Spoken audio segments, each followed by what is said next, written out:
Hello tout le monde, j'espère que vous allez bien. Moi, je suis très contente de vous retrouver pour une nouvelle vidéo un peu spéciale. Comme vous l'avez vu dans le titre, ça va être une vidéo de mon retour d'expérience sur l'émission des Reines du Shopping El Jazair. Comme j'ai reçu pas mal de questions sur Instagram concernant ma participation, comment j'ai fait pour intégrer l'émission, comment ça s'est déroulé en interne. Du coup, je me suis dit, c'est l'occasion de vous faire une vidéo YouTube un peu plus détaillée où je pourrais parler librement, vous expliquer, vous parler en détail de comment c'est passé en interne, les coulisses, parce que moi, à chaque fois, je suis curieuse de savoir comment les gens font pour participer aux émissions. J'espère que vous êtes un peu curieux comme moi et j'espère aussi que la vidéo va vous plaire. Du coup, c'est parti, ça commence tout de suite. Oh, baby, I miss you. Every second, every minute, it's true. Déjà, il faut que je vous dise un truc très important pour comprendre toute l'histoire. Moi, étant une grande passionnée de mode, j'ai toujours voulu participer à l'émission des Reines du Shopping, mais version française. Quand j'étais en Algérie, je regardais tout le temps l'émission à la télé et je disais à ma famille, quand je vais partir en France, je vais postuler à l'émission. J'avais vraiment envie de faire cette émission. Et quand je suis arrivée en France les premiers temps, j'avais pas de vêtements, j'avais pas de dressing, donc il y avait pas moyen de postuler. Et quand j'ai déménagé, à ce moment-là, j'avais un beau dressing, j'avais beaucoup plus de vêtements, donc j'avais de quoi montrer si on venait chez moi. Mais malheureusement, ils ont arrêté l'émission, donc je me suis dit, c'est pas grave, j'ai juste pas de chance. Je suis passée à autre chose jusqu'à ce que je vois la version algérienne passer à la télé. J'ai beaucoup aimé le concept, je trouve qu'ils ont bien respecté l'émission des Reines du Shopping version française, mais je me suis dit, côté logistique, ça va être un peu compliqué étant donné que je vis en France, l'émission se déroule en Algérie. En plus de ça, je ne sais même pas s'ils acceptaient les candidates qui vivaient hors Algérie. Jusqu'à ce que un jour, il y a l'équipe de M6 qui vient chez moi pour tourner une émission pour 66 minutes. J'avais fait une petite apparition sur M6. J'avais fait une story concernant les deux caméramans qui étaient chez moi à ce moment-là. Et j'ai posté ça. Et tout le monde me disait, est-ce que c'est pour l'émission des Reines du Shopping? Du coup, j'ai pris mon téléphone, j'ai répondu en story, je leur ai dit, j'aurais bien aimé, j'aurais bien voulu que ce soit le cas, mais non, malheureusement, c'est pas pour les Reines du Shopping. Et quand j'ai fait ma story, j'ai tagué l'animatrice Lilia Bouaziz et elle m'a répondu. Elle m'a dit qu'il y avait une deuxième saison qui va être tournée bientôt et que je devais juste postuler. Je me suis dit, vas-y, ok, pourquoi pas, je vais tenter ma chance pour voir. Et quelques temps après, effectivement, ils ont annoncé le casting pour la deuxième saison. À ma grande surprise, elle m'a recontactée, elle m'a renvoyé un message sur Instagram pour m'envoyer le lien de la publication pour participer. Et aussi, il y avait plein de filles sur Instagram qui me l'ont envoyé aussi. C'était trop sympa, c'était trop mignon de leur part. Et ce que j'ai fait, je crois que j'ai envoyé un mail et un message sur WhatsApp pour me présenter et dire que je suis intéressée par l'émission, j'aimerais participer, etc. Ils m'ont répondu sur WhatsApp et je devais à ce moment-là, je crois, envoyer nom, prénom. Je sais plus, je vais regarder sur mon téléphone pour ne pas dire des bêtises, mais enfin tout est écrit, tout est expliqué en story, dans leur story sur leur page Les Reines du Shopping et vous disent quoi faire. Donc vous avez juste à suivre les instructions. Je crois pour moi c'était nom, prénom, wilaya. Et compte Instagram, TikTok, si on avait ce genre de compte, et je crois que c'était tout. Et ensuite, on a discuté un peu plus en détail. Et aussi, on devait envoyer quelques photos de nous sans filtre. Donc, j'ai fait ça, j'ai postulé. Les premiers temps, il n'y avait rien, on n'a pas répondu. Et un jour, je reçois l'appel de la casteuse, Sarah, que j'embrasse très fort. Elle est adorable. Et on a fait l'entretien par téléphone. Elle m'a posé pas mal de questions auxquelles j'ai répondu. Du coup, je leur ai dit que je vivais à Paris, mais j'ai ma famille à Béjaïa. Elle m'avait dit: «Il y a pas de souci», mais le problème, c'est que le tournage se fait en Algérie. Donc elle m'a demandé si j'avais de la famille en Algérie, plutôt à Alger. J'ai dit que non, mais c'était pas un problème tellement je voulais participer. Je leur ai dit: «Non, j'ai pas de famille, mais je vais me débrouiller, ne vous inquiétez pas sur ça» et après plusieurs échanges, elle m'annonce que j'étais acceptée, j'étais très contente. Elle m'annonce aussi, qu'il faut, venir sur Alger pendant une journée pour faire, le portrait. C'est le moment où il vient chez toi, où tu montres ton dressing, il te pose quelques questions sur, ton style vestimentaire et cetera et ensuite on devait, repartir sur Alger pour le tournage. C'était pendant 6 jours. On avait, commencé du lundi jusqu'au samedi et vendredi, c'était une journée off, c'était 5 jours, donc un jour, une candidate. Mais moi, comme je vivais en France, c'était galère pour moi de partir, sur Alger pour faire, le tournage, pour du portrait et repartir après pour, tourner l'émission.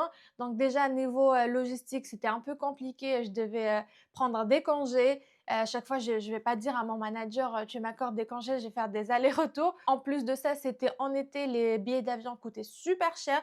Du coup, j'ai expliqué toute la situation, à Sarah. Si par exemple, si elle m'avait dit: «Non, je peux pas t'arranger», clairement, j'aurais pas participé. Même si, j'aime bien l'émission, même si pour moi c'était un rêve, c'était quelque chose que je voulais cocher dans ma to do list, mais je me serais pas ruinée pour une émission. En plus de ça, comme je travaillais, niveau, congé, c'était un peu compliqué, mais elle m'a bien arrangé. Du coup, elle m'a mis avec le 4e groupe alors qu'au début, j'étais programmée avec le 2e groupe et elle m'a rapproché, les dates de mon tournage, du portrait à quelques jours, du tournage de l'émission. Donc ce qui m'a fait juste un seul, voyage en Algérie. J'ai tourné le portrait et 3 jours après, on a tourné l'émission, directement sur Alger. Juste, un petit truc que j'ai pas trouvé sympa, c'est que enfin, en tout cas pour moi, elle m'a dit, pour le portrait, il faut absolument que je sois sur Alger. Donc elle m'a dit si j'avais de la famille comme ça, je ramènerais mes affaires sur Alger pour qu'on filme mon dressing. Mais moi, pour moi, c'est une émission algérienne, c'est pas une émission algéroise. Du coup, pour moi, ils se déplaçaient dans toutes les wilayas pour venir chez toi filmer ton dressing. J'avais pris un Airbnb, pour le portrait et un autre Airbnb, pour, le tournage et cette histoire de Airbnb, je reviendrai un peu plus tard, parce qu'il m'est arrivé énormément de galères. Pour ne pas perdre le fil, je vais enchaîner, de comment ça s'est déroulé parce que là, j'ai envie de tout vous raconter, j'ai envie de vous dire tout en détail. Il y a eu plein d'imprévus qui sont venus s'agripper à mon aventure. Du coup, j'ai envie de vous raconter tout ça, mais j'ai pas envie de perdre le fil, donc je disais après plusieurs échanges avec Sarah, j'ai été acceptée, j'ai réservé mes billets d'avion, j'ai réservé mes Airbnb parce que je n'ai pas de famille sur Alger. J'étais seule, en plus j'ai fait le voyage seule, il y avait pas mon mari avec moi. Il pouvait pas prendre de congé, en même temps que moi, mais bon, c'est pas grave. Même si, j'étais seule, c'est mon pays, je me suis dit: «C'est pas grave, je vais comment sortir quand même», même si, j'étais un peu stressée au début de faire cette aventure, toute seule, mais je me suis dit: «C'est une expérience à vivre, je le fais pas maintenant, peut-être j'aurai pas l'occasion de vivre, ce genre de situation plus tard». Mais bon, j'ai pris mon Airbnb, là, 1er, imprévu, 1re, comment dire ça? المشاكل commence à ce moment-là. Moi, quand j'avais pris le premier Airbnb, parce que je me suis renseignée un peu partout, les premières fois quand je envoyais, des messages, aux personnes, aux propriétaires, je leur disais: «Est-ce que vous acceptez, les tournages?» et tous me disaient: «Oui, il y a pas de souci, j'accepte les tournages». Enfin, pour moi, c'était normal et celui que j'avais pris, je sais pas comment, ça m'est sorti complètement de la tête, je lui ai pas posé la question. Comme les autres, ils ont dit: «Oui, il y avait pas de problème particulier», je me suis dit: «C'est le cas pour tous». Du coup, j'arrive la veille, j'avais pris le Airbnb pour 3 jours pour être à l'aise. Si le tournage, se termine tard, j'aurais pas le temps de revenir à Béjaïa, donc j'ai pris, 3 jours comme ça, le surlendemain, je rentrerai tranquille. Le tournage, arrive, l'équipe, vient chez moi, les caméramans, ils rentrent et là, je reçois un appel, du propriétaire qui me dit que je n'ai pas le droit de ramener des hommes chez moi. Après, je comprends, mais je leur ai dit, c'est pour un tournage, c'est pour l'émission. En plus, il y a pas que des hommes, il y a aussi Sarah, la journaliste, on était 2 femmes, et 2 caméramans en plus. Il y avait un qui était parti, donc il y avait un caméraman, moi et Sarah. Il me dit: «Non, vous n'avez pas le droit, il faut qu'ils sortent» et cetera. Je leur ai dit: Vous me mettez devant le fait accompli. Moi, je dois pas tourner cette émission. Je peux pas leur demander de partir. J'ai pas d'autre solution. Du coup, ce qu'il me dit, il me dit voilà, on a l'habitude de faire des tournages, mais il faut rajouter de l'argent. Du coup, ils m'ont demandé de rajouter 5000 dinars en plus pour le tournage. Moi, à ce moment-là, j'étais désespérée. Je voulais juste qu'ils me laissent tranquille. Je leur ai dit vas-y, je te donne tes 5000 dinars, juste laisse-moi tourner mon émission. Et du coup, ça commence, on tourne, tout se passe bien, etc. Ça s'enchaîne. Quand j'étais au téléphone avec le propriétaire, je leur ai dit, on est deux femmes plus le caméraman parce que la deuxième personne était partie. Et du coup, dans l'après-midi, la deuxième personne revient pour ramener du matériel. Et là, il me rappelle, il me dit, tu m'as dit que vous étiez uniquement 4 personnes à l'intérieur. Pourquoi il y a une autre personne qui arrive? Je leur ai dit, oui, il est arrivé parce qu'il a ramené du matériel, mais si vous voulez, il va sortir. Et du coup, ça, ce qui est arrivé, il est sorti juste pour ne pas créer de problème. Le mec que j'ai au téléphone, c'était pas le propriétaire, c'était le gérant parce qu'il avait plusieurs Airbnb. Du coup, il gérait plusieurs logements. Et la propriétaire, comme on dit chez nous, a juste elle vivait en face. Elle me dérangeait, elle m'a stressée. Déjà, le tournage en lui-même, il était stressant. Moi, j'ai pas l'habitude de faire ça, donc j'avais beaucoup d'appréhension. Et la dame, elle était tout le temps là, derrière la porte. L'autre, il m'appelle au téléphone. Elle était derrière la porte. Ils m'ont vraiment stressée.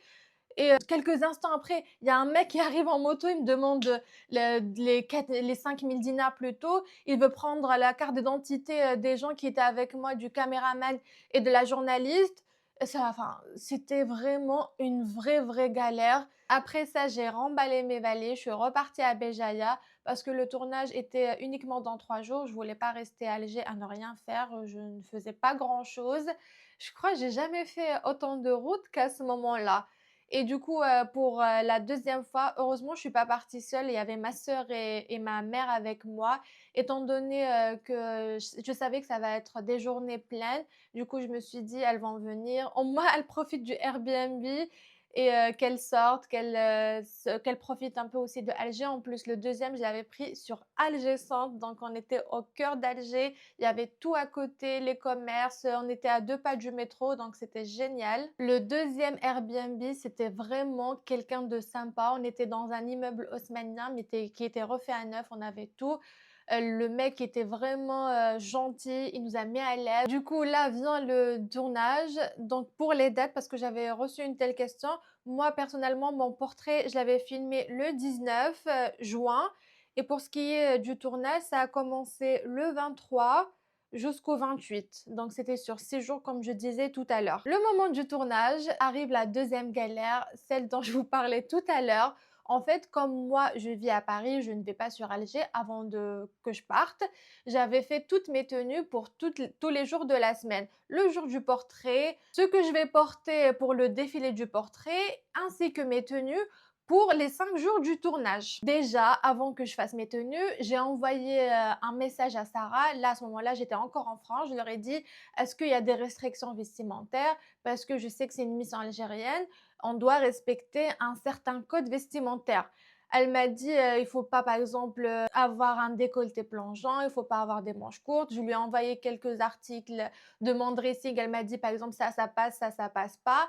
Et elle m'a pas donné plus de détails que ça. Déjà, c'était moi qui lui ai envoyé un message pour lui demander les restrictions vestimentaires. Et je crois que c'était un jour ou quelques jours avant, elle nous envoie un message. Il faut que vous m'envoyiez toutes les tenues qu'on doit porter pendant les 5 jours. Du coup, je lui envoie tenue 1, tenue 2, 3, 4, 5 et elle me dit ça passe pas, ça passe pas. Déjà, j'ai pris que des tenues, comme on dit chez nous, mstourin. Donc, j'avais pas pris un décolleté, j'avais pas pris de manches courtes, j'avais pris des trucs pour moi qui passaient à la télé. Mais quand j'avais fait mes tenues, par exemple, si je mets un haut noir, j'ai envie de la sortir avec un pantalon blanc, moi, ce que j'ai fait, j'ai juste accordé les couleurs entre elles. Mais elle me dit, le jaune beurre ne passe pas à la télé, les rayures ne passent pas à la télé, le total look noir ne passe pas à la télé, le total look blanc ne passe pas à la télé, mais moi, c'est tout ce que j'ai ramené dans ma valise. Je pouvais pas revenir en France, refaire ma valise, j'étais déjà en Algérie, j'étais déjà à Béjaïa, j'avais pas d'autre solution que ça. À ce moment-là, j'étais vraiment énervée. Elle aurait dû me dire tout ça en avance avant de venir en Algérie. Comme ça, j'aurais pu adapter mes tenues en fonction de leurs restrictions de couleur. Et comme je suis aussi créatrice de contenu mode, je voulais pas mettre n'importe quoi et passer à la télé. Je voulais quand même qu'on voit mes belles tenues, les tenues que j'avais préparées en amont. Mais elle m'avait dit, le réalisateur, il était ferme sur ça, je ne pouvais pas mettre ce que j'ai ramené. Du coup, je ne sais pas si vous l'avez remarqué à la télé, j'ai essayé de me débrouiller comme je pouvais, mais toutes les tenues que j'avais préparées en amont ne passaient pas. Sur ce côté-là, ils auraient pu mieux faire parce que moi, j'ai des contraintes logistiques. Je vis pas en Algérie par rapport, par exemple, aux filles qui étaient avec moi qui vivaient justement sur Alger, donc elles avaient leur dressing. Si sa tenue ne passe pas, elle aurait pu mettre autre chose. Mais moi, non, j'avais pris ma valise. Dans ma valise, il n'y avait pas tout qui rentrait. J'avais juste uniquement mes tenues des 5 jours, plus les chaussures, plus les sacs et encore. Mais quand même, j'ai réussi à faire quelques tenues sympas, même si c'est pas ce que j'ai voulu porter à la télé. Voilà sur ça. Pour ce qui est du rythme de tournage, il y avait un chauffeur qui venait nous récupérer le matin et qui nous ramenait le soir à notre domicile. Le matin, il venait, je crois, vers 8 heures du matin et on finissait à minuit. Imaginez, on faisait des journées de dingue, 8 heures, minuit. Donc déjà, quand il vient te récupérer à 8 heures, tu te lèves pas à 8 heures, tu te lèves à 6 heures, à 7 heures, histoire de te préparer. Et quand tu rentres le soir, il faut te démaquiller, il faut manger. Même si le soir, il nous ramenait des sandwichs, mais moi, ça me plaisait pas. Donc le soir, je devais rentrer et manger. Heureusement qu'il y avait ma mère qui me préparait à manger à chaque fois. Le premier jour de tournage, comment s'est déroulé? Ils sont tous venus nous récupérer le matin pour aller au studio. Et quand on est arrivé, il y avait un coin réservé pour les candidates, pour nous les filles. Et du coup, on a commencé à faire connaissance à ce moment-là en arrivant le matin. Et ensuite, on est parti dans un van avec les filles pour faire, vous voyez le walking, comment ils appellent ça? Quand vous nous voyez arriver le matin pour le premier jour au studio, du coup, ils disent ton nom, ton prénom, ton métier. Donc, on a fait ça tous ensemble. Je suis pas arrivée la première au studio à ce moment-là, c'est juste que c'est eux qui font le montage comme ils le veulent. Et ensuite, il y avait Lisa qui est partie de son côté pour faire son shopping. Nous, après, on est revenu au plateau et ils nous ont montré le portrait de Lisa. Donc, on a visualisé ça sur la tablette et ensuite, on passait chacune en ITV pour donner notre ressenti, ce qu'on pense du portrait. Et c'est comme ça pour toutes les filles. À chaque fois que c'est le jour de la candidate, on regarde son portrait dans une tablette et ensuite, on va en ITV donner notre avis. Après les ITV du portrait, on va dans le salon que vous voyez à l'écran pour débriefer du portrait. En fait, à chaque étape après l'étivé, on va dans le salon pour débriefer de ce qui se passe à chaque fois. Sincèrement, de mon côté, j'ai eu une équipe formidable. Les filles, elles étaient sympas, drôles, gentilles. Il n'y avait pas d'animosité entre nous. Il y avait une belle ambiance. Vraiment, j'ai atterri dans un très bon groupe. D'ailleurs, je suis restée en contact avec toutes les filles. On a bien rigolé. L'équipe de tournage aussi, ils étaient tous sympas. J'ai gardé contact avec certains, le Amira comme moi, l'ingénieur Sang. Il y avait aussi une autre journaliste qui s'appelle Sarah, adorable. On est resté aussi en contact. Enfin, toute l'équipe était sympa. Ils étaient tous vraiment adorables. Pour ce qui est des filles, je les ai toutes appréciées, mais mon coup de cœur reste Dina en premier et Fadela, vraiment, cette aventure n'aurait pas été pareille sans elle. Elle est très drôle, on se marie super bien avec elle. Et en parlant avec elle aussi, je me suis rendu compte, après, c'est que des suppositions, c'est que mon interprétation, j'ai cru comprendre que j'étais la seule qui a postulé d'une manière normale et classique via WhatsApp et par mail. Pour les autres filles, je pense que c'est les casteurs qui se sont rapprochés auprès d'elles. C'est pas elles qui ont fait la démarche d'elles-mêmes. mais je peux rien affirmer, c'est juste des choses que j'ai entendues et voilà. Petite interruption de la vidéo, en faisant le montage, je me suis rendu compte que j'ai oublié de vous parler d'un point très important, c'est le choix de magasins. Il faut savoir que les magasins nous ont été imposés, c'est pas nous qui choisissons. Et pour notre groupe, on a eu des magasins Alger Centre, pas loin de la station de métro Khalifa Bou Khalfa, en fait, c'est juste en face. Et on a eu deux magasins pour les vêtements, un pour les chaussures et les sacs et un autre pour les accessoires. Moi, en regardant la saison précédente, j'ai vu que les filles étaient dans les centres commerciaux. Elles avaient des magasins tels que Mango, Stradi, enfin, quelque chose qu'on a l'habitude de voir. Mais pour notre groupe, il n'y avait rien de cela. C'était des magasins qui n'étaient pas dans mon style vestimentaire. Il n'y avait pas énormément de choix, il n'y avait pas énormément de taille. En fait, c'est pas le genre de choses que j'ai l'habitude de porter.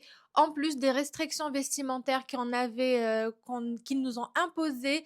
Personnellement, j'avais pas trouvé mon bonheur dans ces magasins-là. Il y avait très peu de pièces qui me plaisaient. À chaque fois, ça rentrait pas dans les conditions de diffusion à la télé parce que ça ne doit pas être trop court, ça ne doit pas être trop décolleté. Il faut pas voir ceci, il faut pas voir cela. Déjà, le choix était restreint. En plus du peu de vêtements qu'on avait et du peu de taille. Donc, c'était un tout pour moi. Pareil pour les chaussures et les sacs, c'était encore pire. C'était pour moi des sacs et des chaussures de tous les jours, du quotidien, qui n'avaient rien à voir avec le thème. Il y avait très peu de chaussures qui me plaisaient et à chaque fois, il n'y avait pas ma pointure. En plus de ça, je porte du 38, je porte pas du 43 quand même. C'est une pointure assez classique. Et à la fin, j'ai dit au responsable du magasin, vous n'avez ni pointure, ni choix de sac, ni choix de chaussures. Je comprends même pas comment vous avez fait pour participer à l'émission des Reines du Shopping. Voilà, la parenthèse est fermée. Je vous laisse continuer avec le reste de la vidéo. Qu'est-ce qui m'a déplu de cette aventure des Reines du Shopping? Déjà, la première des choses, c'est les restrictions vestimentaires. Si j'avais pas posé la question de moi-même, on me l'aurait pas précisé par rapport aux formes des vêtements, etc. Et aussi, on m'a précisé les formes, mais on m'a pas dit qu'il y avait des restrictions de couleurs, donc j'ai pas pu m'organiser en amont. Donc ça, ils auraient pu faire mieux sur ce côté-là. Et après aussi, ça m'a pas vraiment déplu, mais le rythme de tournage, il était très très intense. 8 heures, minuit tous les jours de la semaine pendant 5 jours. C'était vraiment fatigant.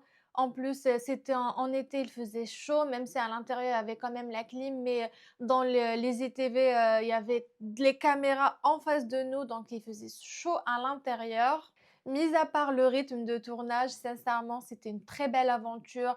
L'équipe, ils étaient formidables, les candidates, pareil. Pour moi, c'était une très belle aventure. Je retiens que du positif. Pour les filles qui veulent participer à l'émission et qui me demandent mon avis, je vais vous dire, allez-y, foncez. Si c'est quelque chose qui vous fait plaisir, si c'est quelque chose qui vous donne envie, qui vous fait rêver, même si le rythme de tournage il est intense, mais c'est sur une courte durée, donc c'est tout à fait gérable. Mais il faut aussi avoir les épaules solides parce que vous allez avoir énormément de commentaires négatifs, de critiques. Moi personnellement, les gens se sont acharnés sur moi. Pas seulement sur mon style vestimentaire, mais sur moi en tant que personne, sur mon physique. J'ai reçu énormément de commentaires négatifs sous les reels des Reines du Shopping, mais il y a des gens qui sont venus sous mes posts à moi sur mon compte Instagram écrire des commentaires négatifs. J'ai reçu énormément de critiques sur mes lèvres, comme quoi mon botox il est raté. Ça, c'est revenu énormément de fois. Mais heureusement que tout ça me passe au-dessus. Ce genre de personnes ne m'atteignent pas, ce genre de commentaires non plus. Moi, ils me font rire plus qu'autre chose. Mais quand c'est très méchant, certes, c'est pas agréable. Mais ces gens-là, ils me font de la peine plus qu'autre chose parce qu'ils ils sont juste là à déverser leur propre haine sur moi. Ce qu'ils ressentent dans leur vie, ils viennent le déverser sur quelqu'un qu'ils ne connaissent même pas. Surtout les commentaires sur mon physique, sur mes lèvres. Ça m'arrive des fois quand c'est drôle de répondre d'une manière ironique et je me rends compte qu'ils comprennent même pas l'ironie. Après, je les ai laissés dire ce qu'ils veulent. Mais si vous n'avez pas les épaules solides, si vous n'êtes pas le genre de personne qui accepte les critiques, il faut se préparer à ça. Bilan de toute cette aventure, mis à part les petits péripéties que j'ai eues, Sinon, je garde que du positif. C'était une très belle expérience. J'ai rencontré de belles personnes. C'est un enrichissement personnel. Je me dis, c'est quelque chose à faire dans la vie. Je l'ai fait, donc je suis très contente. Et si c'était à refaire, je le referai, mais avec le même groupe. Voilà, on arrive à la fin de cette vidéo. J'espère qu'elle vous a plu. Et avant de partir, comme d'habitude, n'hésitez pas à me laisser un petit like, vous abonner si ce n'est pas déjà fait. Comme ça, vous n'allez pas rater les prochaines vidéos qui vont sortir. Et moi, je vous dis à la prochaine et je vous fais de gros bisous.